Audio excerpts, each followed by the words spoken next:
The following program is being brought to you on the Voice America Business Channel. For more information about our network and to check out additional show hosts and topics of interest, please visit voiceamericabusiness.com. The Voice America Talk Radio Network is the worldwide leader in live Internet talk radio. Visit voiceamerica.com. The views and ideas expressed on the following program are strictly those of the hosts or guests and do not necessarily reflect the views and ideas held by the Voice America Talk Radio Network, its staff, and management.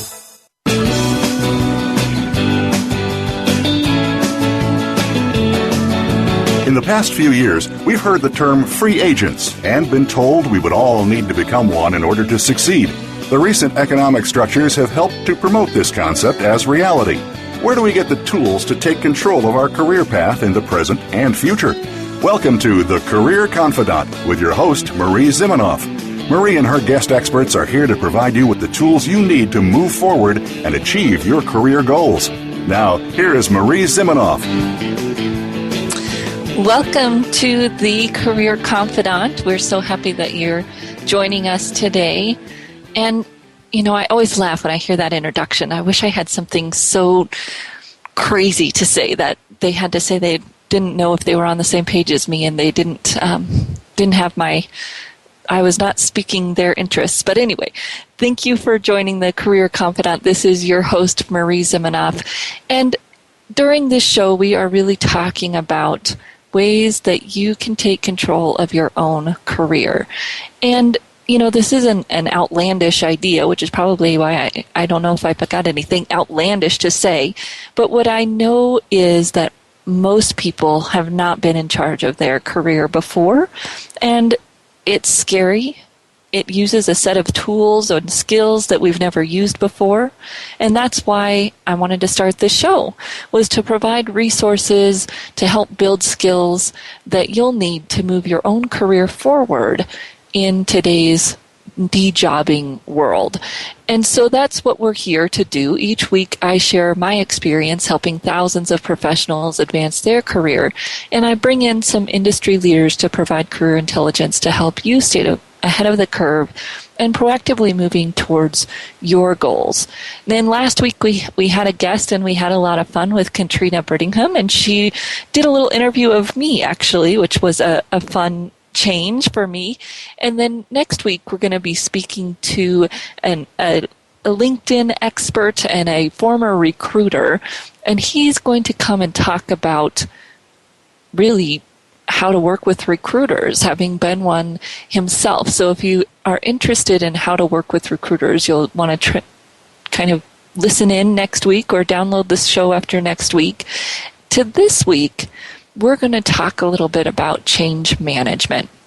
And this is meant for whether you're managing your own kind of career change, or you are maybe managing change within an organization, because we know how lovely all of that change is when we're in that leadership role. So we're going to talk a little bit today about change management and some of the change management models that are out there, and some of the things that I see people being challenged with when they are managing change. So if you have a question or a comment that you want to share with us today, you're always more than welcome to call in live at 866-472-5790, or you can email me at Marie, M-A-R-I-E, at astrategicadvantage.com with your questions. So let's talk a little bit here about change and why we struggle so much with change. And I think it's not an outlandish idea to realize that most people don't like to change. Even people who say that they want to and say that they're ready for it, or say that they really want somebody to come in and challenge them, they really don't want to be pushed. They don't want to have to do something different unless it's their idea, right? And we've experienced this in a lot of different ways in our career, both when we're in an organization and then when we're not.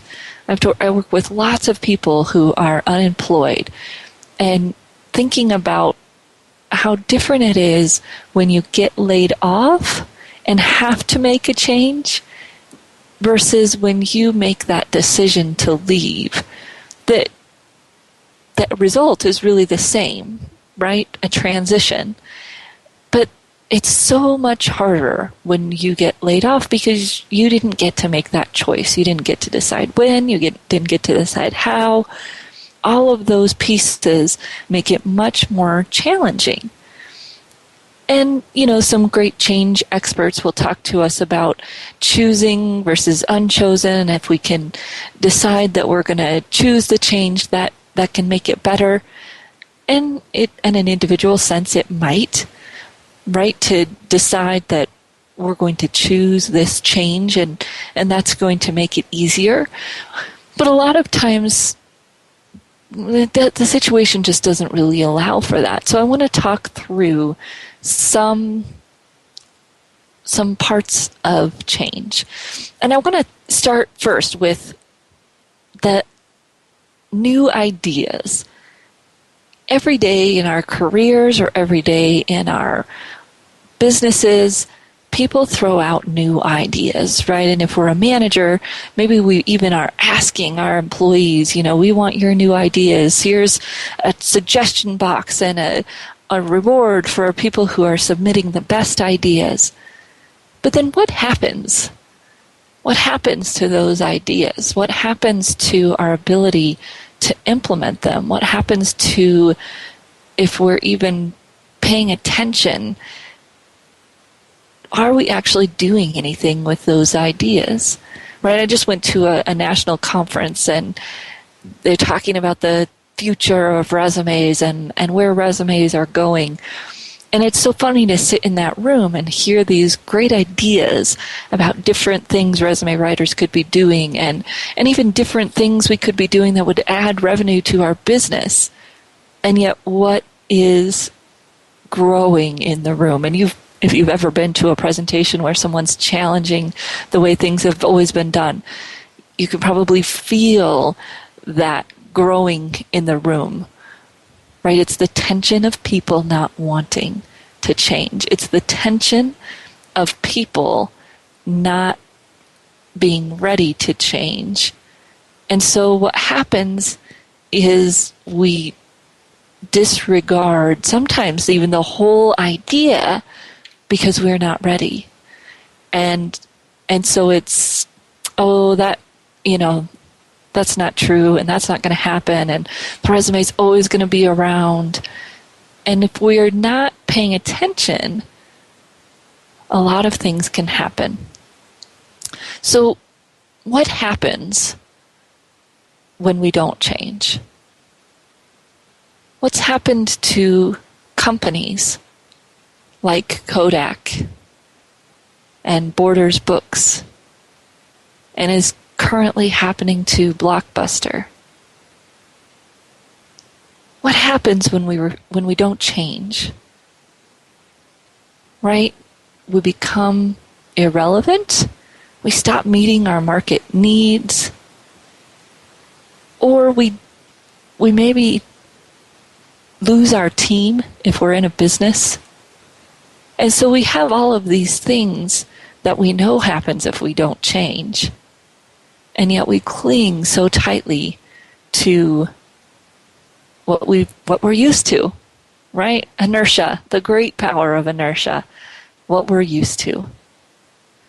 And a lot of times making that change is not that difficult because we have the ideas, but we have to figure out how to get through them. So let's talk about a few things that happen when we've got new ideas, right? We've got new ideas of what careers we should go into, new ideas of things we should be doing in our business, or new ideas from our team of different ways we should be operating our team or our division, our unit. And some of this is going to come from here at the beginning. We're going to talk about some things that I am getting from Christy Govertsen, Govertsen, Christy, Kristi. And, fun place where I got some of this was from Rotary International conference, but I thought it was perfect to share with all of you. So one of the things that she talks about getting in the way of making these ideas into action or innovation, whatever it might be in your business, and even career change, is, and she calls it obstacle one, being that we don't want to change, right?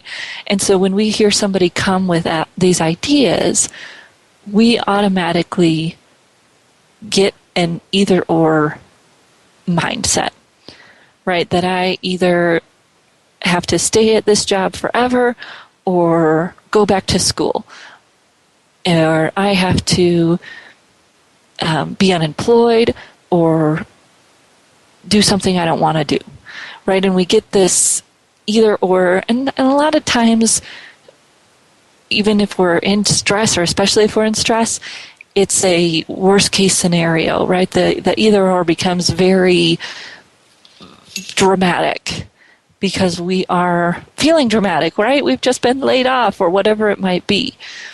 And then if we're in a business, what we notice is there become camps, right? And the camps are, we either make this new technology or this new technology. And the groups are getting their little picket signs, and nobody's going anywhere. Nobody's changing anything because of this either or mentality. And one of the things that I do naturally with my career changer clients that I really hadn't even realized was part of this change process is looking for the ands, right? How can you use your experience and make a change? How can you use your experience and do something different? How can you make a change and stay at the same payroll, right? Stay at the same salary? Or how can we make this new technology and use all the extra supplies we have sitting around if you're in a manufacturing setting? So it's looking for those ways that you can get both, which a lot of times people think, well, you know, thanks, Marie, for being a happy-go-lucky person, but that's just not reality. And a lot of times it is. A lot of times there is an and, even though it might not look like what you want it to look like. It may not be perfect, but it may be better than the or. And the idea of the and will get you thinking, keep you going, because instead of fighting the change, you're integrating it into what you've already been doing, right? It's that bringing the things together versus looking at it, and I talk about this a lot. You know, people stand at the edge of a career cliff and think they have to somehow leap over this huge cavern. But if we think about the and, then we start looking at stair steps. We start looking at a bridge to the new thing. And if we're working in a business, we see our teams get motivated and inspired to look for the things that they can do together instead of figuring out all the ways that it's not going to work. And the or is really good at all the reasons that it's not going to work. So we'll be back in just a few minutes, and we're going to keep going through some of the things that get in our way when we're trying to make change, and some simple things that we can look at to make that change easier. So we'll be back in just a few minutes.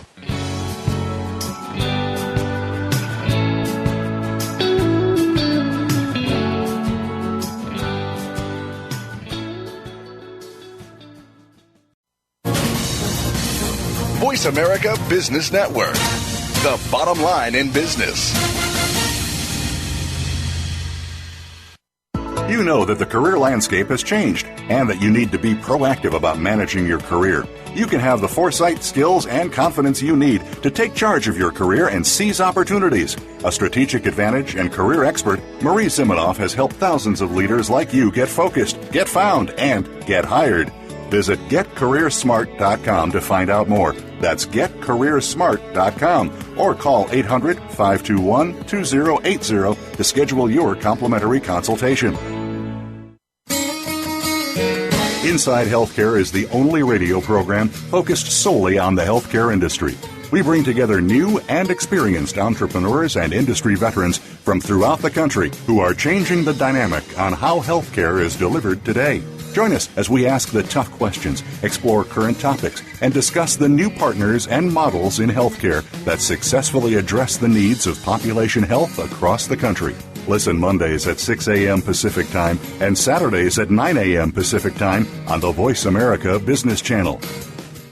Follow us on Twitter at VoiceAmericaTRN. Get the lowdown on guests, new shows, and your favorites. That's VoiceAmericaTRN. You are tuned in to The Career Confidant with Marie Zimenoff. If you have a question or comment for Marie or her guest today, please call 1-866-472-5790. That's 1-866-472-5790. You may also send an email to marie@astrategicadvantage.com. Now, back to The Career Confidant.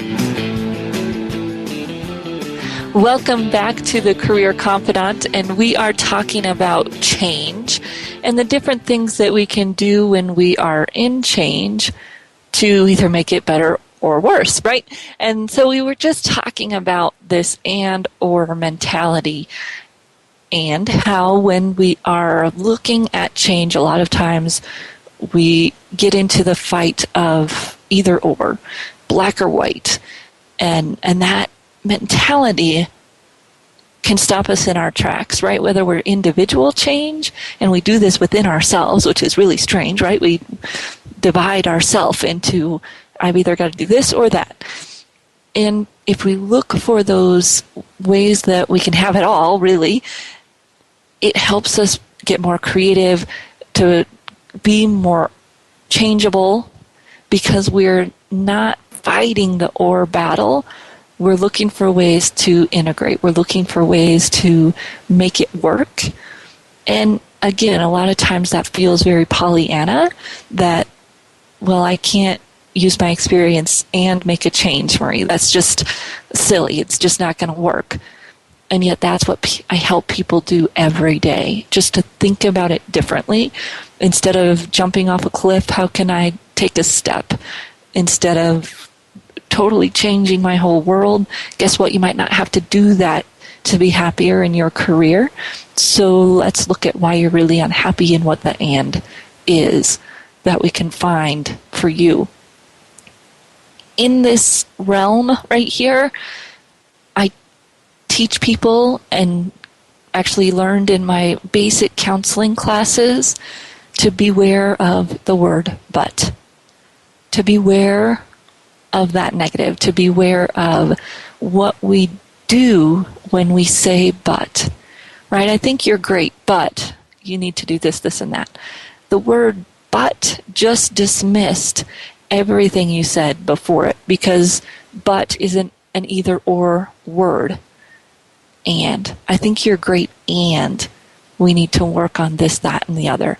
As a manager, trying to get people to change, trying to get people to improve, and is one of the most powerful words that you can use. Watch your buts. Watch when you say it. Think about what you're dismissing when you use that word. Read an email before you send it and look for it. If you can replace it with an and, even if it sounds kind of funny to you because you'd usually put a but there, replace it with an and watch the difference. Watch how much more receptive your people may be to making change when you demonstrate that and versus the either or with your but, right? We might come back to a different kind of but later. Ooh, maybe I will have something so outlandish to say today that they'll say their disclaimer of not agreeing with me is necessary.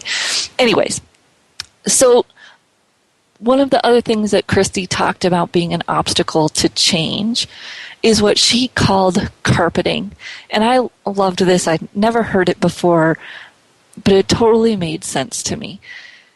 And the idea of carpeting is, are you okay with you, first of all?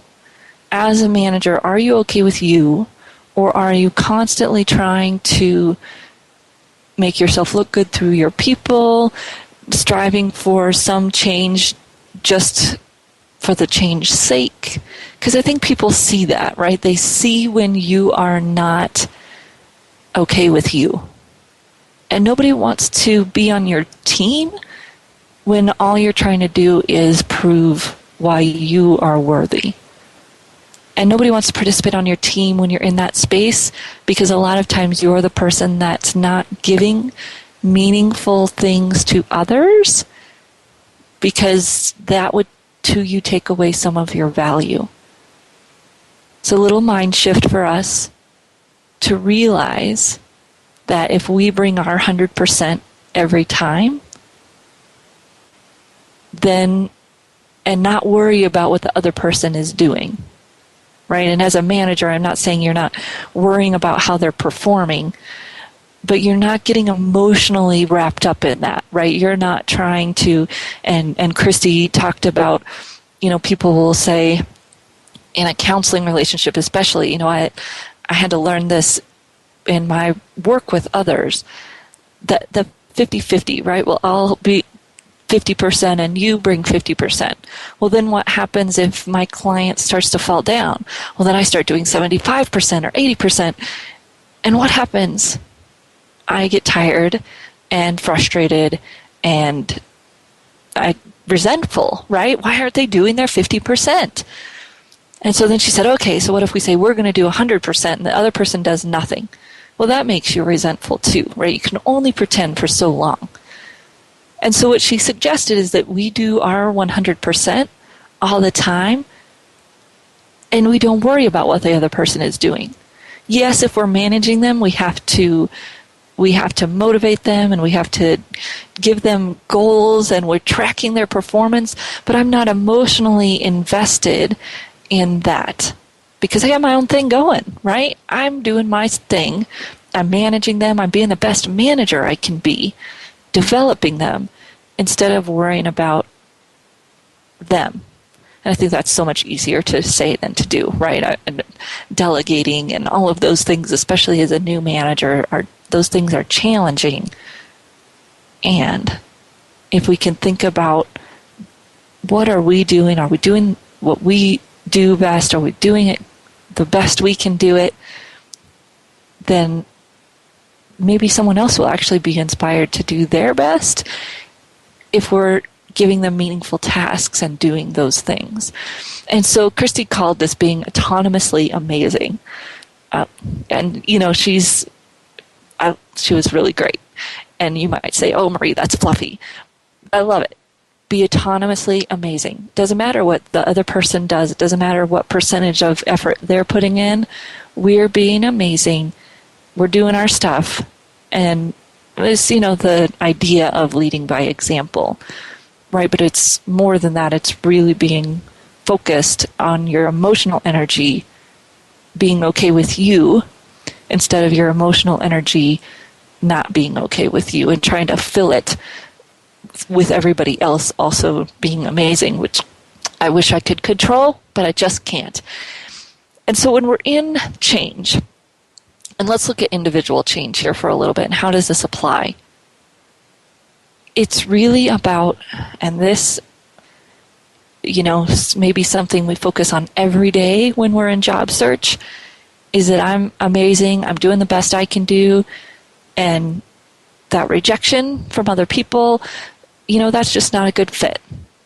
And it's, again, being okay with us so that those external factors aren't driving us, right? They aren't pushing us to think about if I'm not okay because someone else is saying I'm not okay, right? It's more about, I know I'm good, and y'all figure it out later. A lot of us didn't grow up with that root confidence, right? A lot of us didn't grow up with that being part of how we felt about ourselves. Some of us did, and you all are great, and hopefully those of us who didn't can come and learn from you, but it's really about about that. And Christy talked about Stuart Smalley episode skit on Saturday Night Live that I've never seen, and the movie, they made a movie. I didn't see that either, so I'm going to have to go and find it. But she talks about how Stuart finds out at the end of the movie this lesson of it's easier to wear slippers than to carpet the whole world. And so instead of trying to build up everyone else and make everyone else great,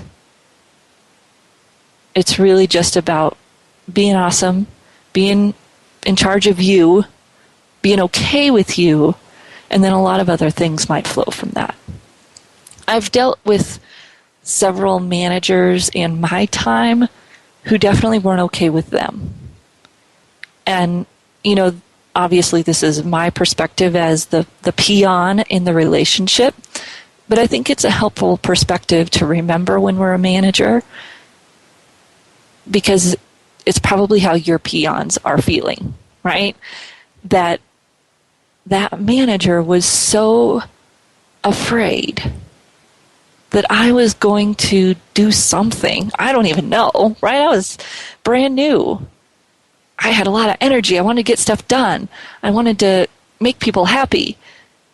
And she, in this case, was so afraid of something, or so territorial, that it became this fight of, and one of the things that happened actually was me getting written up, like on my permanent record. I got written up for suggesting that we buy a different kind of overhead, for color overheads for the company, right? Yikes. How protective are you being of your little changes? And when you do that to your staff, all of the power that you're taking from them, and it's not about the power. I didn't need power, but I needed some way to make a difference. I needed some way to make an impact. Right? When you look at a lot of stuff today, they talk about people wanting meaning and people wanting all of this. And boy, we could have that where we are if we could figure out how to be a little bit more changeable. And I didn't know any of this stuff, right? I was new.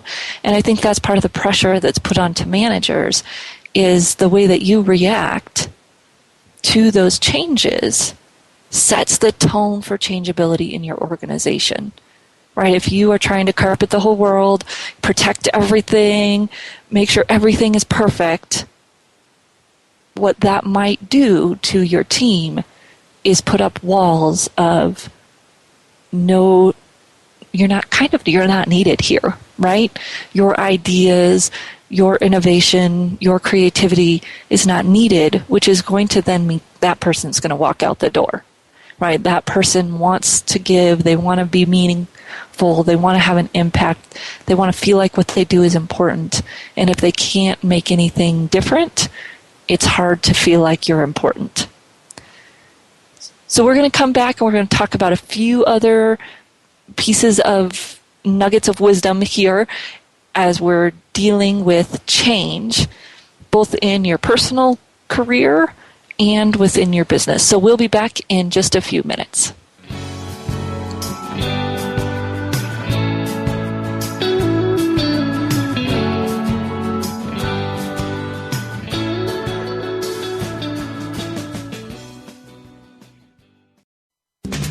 We're always talking business. Talk to an expert.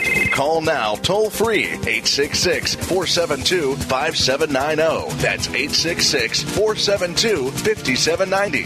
Voice America Business Network. You know that the career landscape has changed and that you need to be proactive about managing your career. You can have the foresight, skills, and confidence you need to take charge of your career and seize opportunities. A strategic advantage and career expert, Marie Siminoff has helped thousands of leaders like you get focused, get found, and get hired.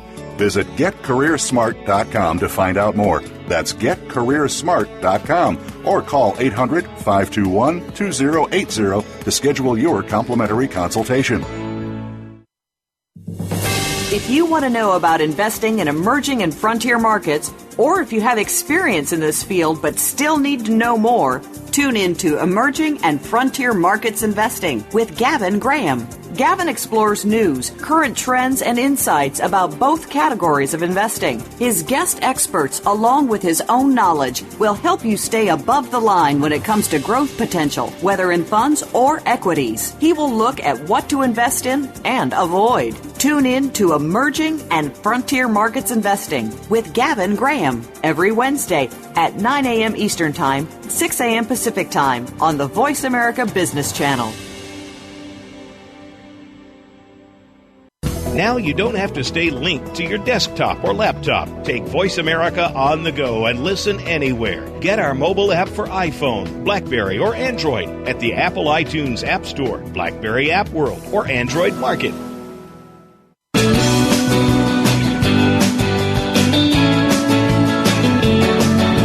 You are tuned in to The Career Confidant with Marie Zimenoff. If you have a question or comment for Marie or her guest today, please call 1-866-472-5790. That's 1-866-472-5790. You may also send an email to marie@astrategicadvantage.com. Now, back to The Career Confidant. Welcome back to the Career Confidant, and we are talking about change and change, barriers to change. We've been talking about barriers to change and how really when we start to change, some of these natural things come in and derail us, right? Inertia sticks us right back where we were. And we've been talking about some concepts that I learned from Christy Govertsen, Govertsen. And again, this was in a much different context that she was talking. But I thought that, wow, this is great, and we just need to share this because I see it happen so often. So we've talked about the either-or mentality and that cliff effect, right, of trying to make this big change without finding a way to integrate it, without finding the and how that might look in your business. And particularly for me, because it's easy for you to do, to look at your buts, right? When are you saying but to your team? And how can you help them and demonstrate that and mentality instead of the either or, black and white? Where's the gray? And I've always been kind of a gray person, that there's a lot in between either or, and so that piece of it was interesting for me to think about. How can I use that strength, that thing that I already do, to help me and you and businesses make change? Then we talked a little bit about being autonomously amazing, right? And being worried about your own performance and being okay with you and your performance before and maybe even instead of worrying about everyone else. We're still managing them. We're still trying to do the things it takes to grow them, but we're not trying to make them something they're not to compensate for something we feel we're not, right? It's autonomous. Our amazingness is autonomous, and we're demonstrating that for them, but we're not emotionally wrapped up in what they do.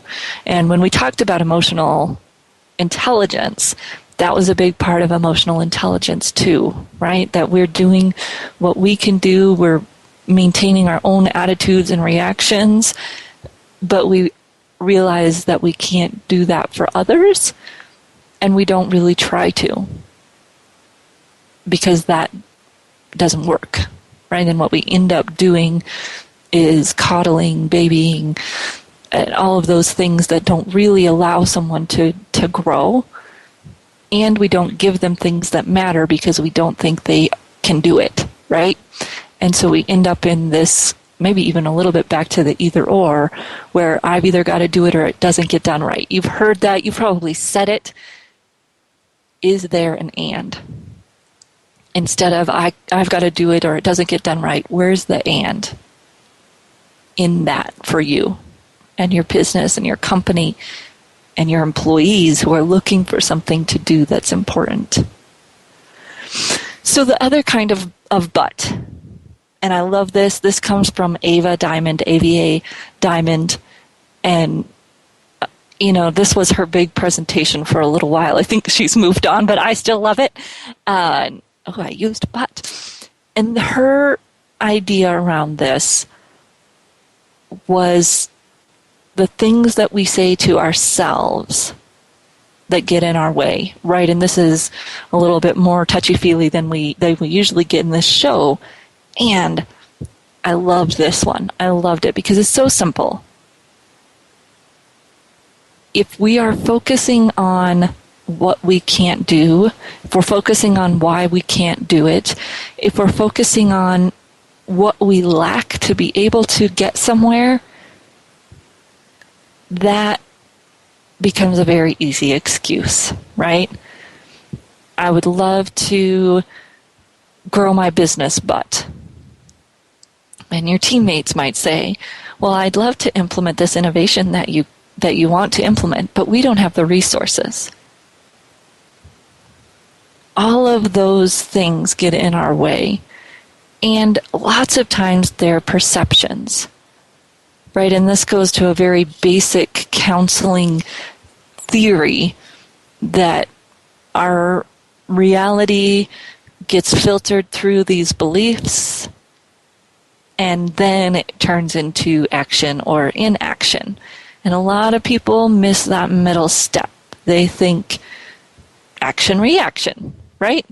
No. There's all of this stuff going on in people's heads that makes them think that something is possible or impossible, and that creates the action or inaction. And so Ava calls that our inner but, right? Our inner critic that we've got going on in our head around lots of things, unfortunately, but a lot of times around change specifically. That if you are going to make a change, what are your buts, right? No money, no time, no resources. And what is it that is real there? And where are the ands? What is it that can keep you moving forward? And a lot of times the buts are very apparent in the inaction, right? And so when you see your team not doing what you've all decided you were going to do, right? If they're not doing what you said to do, then there may be some other questions to ask. Get their buy-in, see where the ands are. If they're not doing something that you all decided that you wanted to do, or maybe even that they said they wanted to do, you might dig for what's that behavior, what's that but, right? What's that thought that's keeping them from moving forward? It's that inner critic, right, that says, well, if I do this and I'm wrong, then it's not going to work. And a lot of that goes back to some trust, right? Do you have real trust with your team? Because trust allows that change, because in that change comes failure. And most of us don't want to fail, especially in front of our boss, especially at work. I mean, you know that, right? And so we all say, oh, I've told them failure is okay. I've told them, that's okay. And if you don't have the trust, no words are going to do that. No words are going to allow that. It's all in your actions. How do you handle it when somebody fails? How do you handle it when something doesn't work out the way you think it's going to? Those are the things that they see as, wow, I don't know that I should do this, because that but comes into play of it might not work out, right? It might not work out. So one of the other pieces that I just found through actually a Sandler training that also I think addresses this, is the idea of goals, actions, and plans. Right? And when we're doing something new, we've automatically got that goal set, right? The goal is that you're going to make a new product, or the goal is whatever it might be. And those goals, when you're setting them, and this happens to us a lot individually too, right? We set a goal within our life, our weight, our eating, whatever it might be, that we set this goal. And without creating any actions or plans, really, and this is one of the things that the Sandler training program talks about, is that it produces guilt. It wastes time and produces guilt if we are creating goals without any actions or plans. And I know that you've had this before, right? Even if it's with something personal like losing weight or eating better or exercising, we've all done it, where we set this goal that we're going to do something, but then we don't really put any actions or plans to it. And what do we end up feeling? Like it was a waste of time, and we feel guilty most of all because we didn't accomplish it. And so I'd look for that with your team. Are you setting goals and expecting them to create plans and actions, but not really providing the resources to help them do that, or the direction to make sure that it's going to work out as well as everyone can? And with ourselves, right, especially in our careers, are we setting goals that we don't have any plan or action to get to? And how can we create those plans and actions so that our career goals look a little bit more attainable, and we actually attain them and get the feeling of that and move on, right? I've worked with people who've had the same career goals for a long time and just not getting anywhere, right? Not making any difference. And a lot of it is not knowing the plan and action that they need to take to get there, or sometimes not being willing to walk through that plan and action to get there, which then just means that we got to change the goal, right? If we look at the plan and the action, we say that's not going to work, then we got to change the goal. And the best example I can think of there is weight, right? If you want to lose 5 pounds a week, the plan and actions for that are going to be pretty rough, right?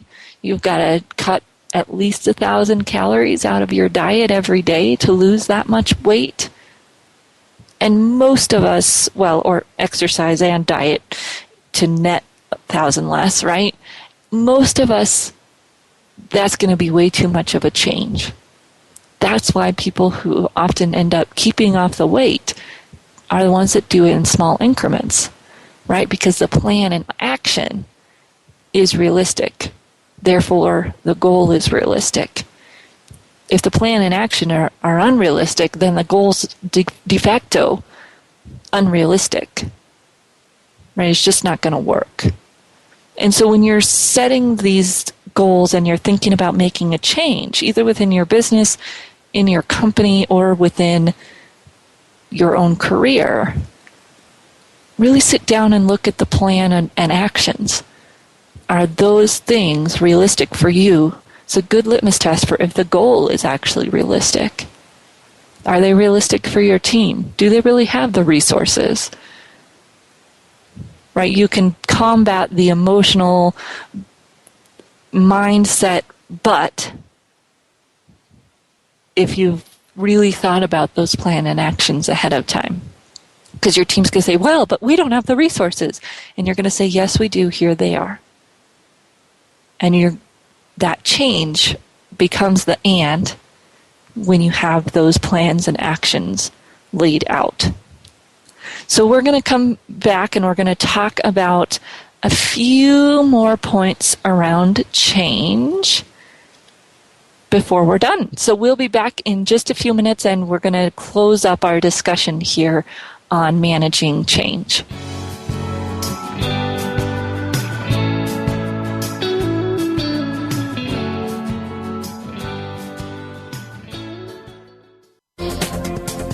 business community's first choice in Internet Talk Radio, Voice America Business Network. You know that the career landscape has changed and that you need to be proactive about managing your career. You can have the foresight, skills, and confidence you need to take charge of your career and seize opportunities. A strategic advantage and career expert, Marie Zimenoff has helped thousands of leaders like you get focused, get found, and get hired. Visit getcareersmart.com to find out more. That's getcareersmart.com or call 800-521-2080 to schedule your complimentary consultation. The way we do banking today continues to evolve.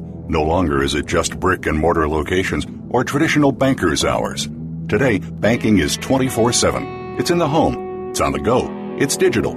Tune in to Breaking Banks with Brett King for a look at how traditional banking as we know it has changed due to a loss of trust, changing economic conditions and consumer behavior, government involvement, and of course, technology. What does it all mean? Listen every Thursday at 3 p.m. Eastern Time, noon Pacific on the Voice America Business Channel. Become our friend on Facebook. Post your thoughts about our shows and network on our timeline. Visit Facebook.com/Voice America.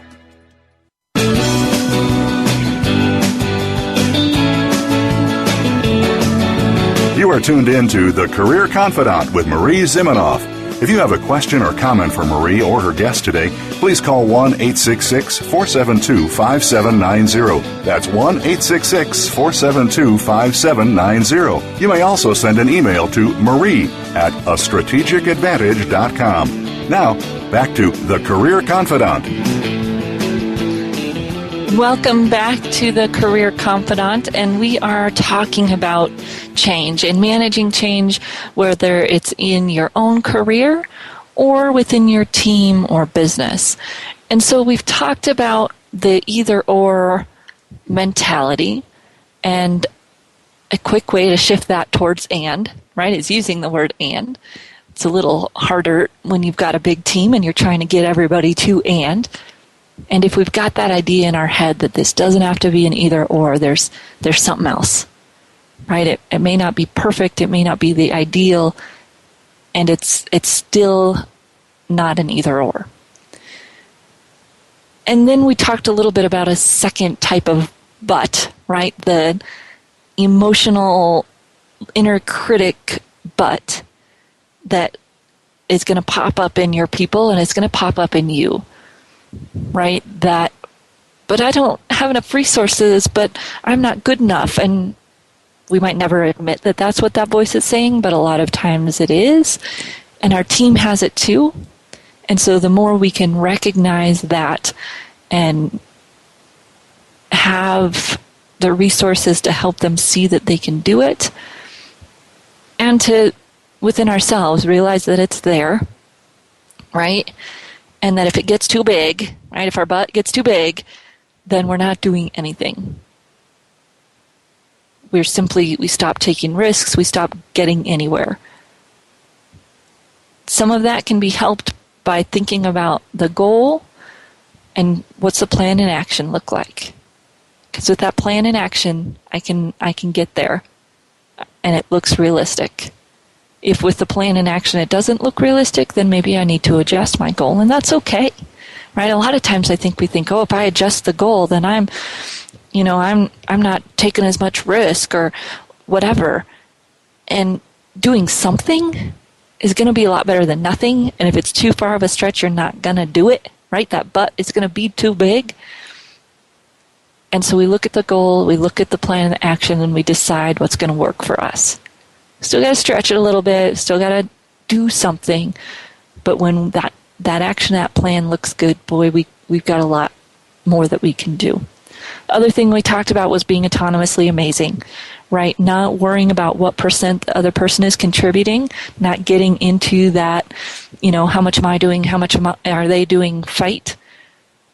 Because when we start to go down that road, when we're not okay with us and what we're contributing, which is really what some weird fashion happens there, we do a few things. One, we start to judge us on other people's reactions, and boy, that's a bad place to be, And 2, we start to not let other people have meaningful things to do, which in a leadership position is a bad place to be. So we're autonomously amazing. I love it. Say, we're autonomously amazing. It's great. So one of the other things that Christy talked about was our view of other people. And boy, this fits right back into that leadership thing, right? Why don't you let your people do the things that they could do? Because you really don't believe they could do it. And this was a hard one. This was like deep, right? Do you really believe that people are awesome or people are idiots? Do you believe that people wake up and say, hey, I'm going to screw up as many things as I can today? I'm going to drive the wrong way. I'm going to get in the middle of the intersection on purpose. That's one of the big ones that people talk about, right? Oh, these people that get stuck in the middle of the intersection, do you really think they did it on purpose? Has it really never happened to you? And I think that that's one of the most challenging things that Christy said, right? Do you really believe that everybody is trying the best that they can? Or do you believe that people don't do things on purpose, screw things up on purpose, whatever it might be? And I would say that as a manager, that's probably the number one thing that I could work on every day. I truly believe people are awesome. I truly believe that people get up and try to do the best that they can do every day versus I believe people are idiots. And Christy suggested that we look at Facebook, and if you're on Facebook, this probably isn't hard to see. What do you see other people talking about? Other people, right? Not you. Other people are talking about how stupid. Don't tell my nephew I use that word. You're not allowed to use it. Do we really think that other people are stupid? And if you look at Facebook, you'll see a lot of that. Other people talking about how stupid other people are. And what are we doing? We're going, oh my gosh, those people are so stupid. And it's this horrible cycle. And really focusing on believing that other people are doing the best they can do. And maybe if they don't do it right or the way we want them to, there's another piece to that pie, right? Do they have the training? Do they have the resources? Do I really need it done that specific way? Do I really need it done my way? And if they don't do it my way, are they really an idiot? Maybe they're awesome, and we're just not paying attention. And so when we're trying to change a lot, that comes up in a few different ways, right? When we're trying to change within a team, does everybody on the team really believe that everybody else on the team is doing their best? And that goes back to some of the trust piece. And when I'm trying to change for myself, am I giving myself the benefit of the doubt that I'm doing the best I can do? Right? And again, they talk about this a lot in dieting, right? That if you screw up one day, dude, you're still awesome. Get back on it tomorrow. Versus beating yourself up and calling yourself an idiot and not doing it the next day because you give up. Happens with career change. I see it all the time, right? Because you're dealing with so much rejection. And it's hard to believe that you are awesome every day. Especially when so much around us and so much of our mentality is naturally to believe that other people are idiots. And people say, oh, I'm such an optimist. And then you listen to them talk, and really, do they believe that everybody's awesome or not? And most of the time, not. And that is something that we've all got to work on. So as we close here, I'm going to go through these 7 principles of change. And this is an original thought, because I don't know where it came from, right?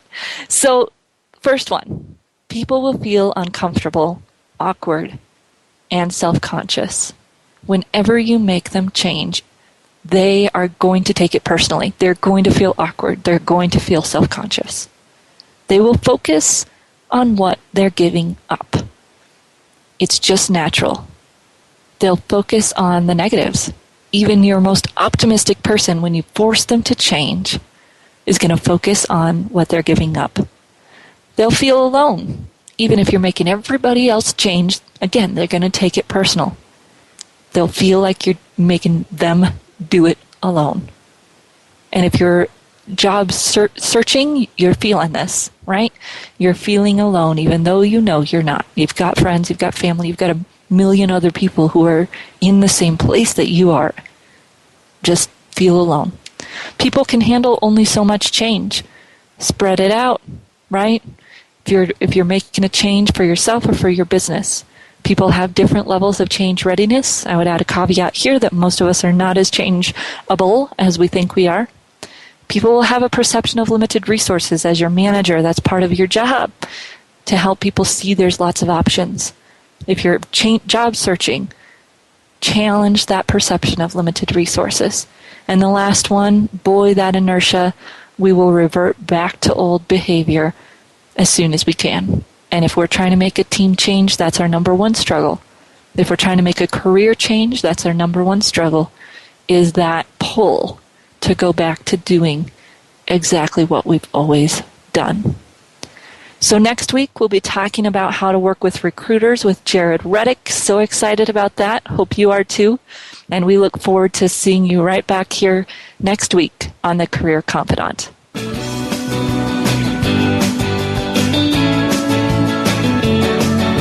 Thank you for listening to The Career Confidant. Marie Zimenoff will return again with another terrific guest next Monday at 6 p.m. Eastern Time, 3 p.m. Pacific on the Voice America Business Channel. Be sure to join us then.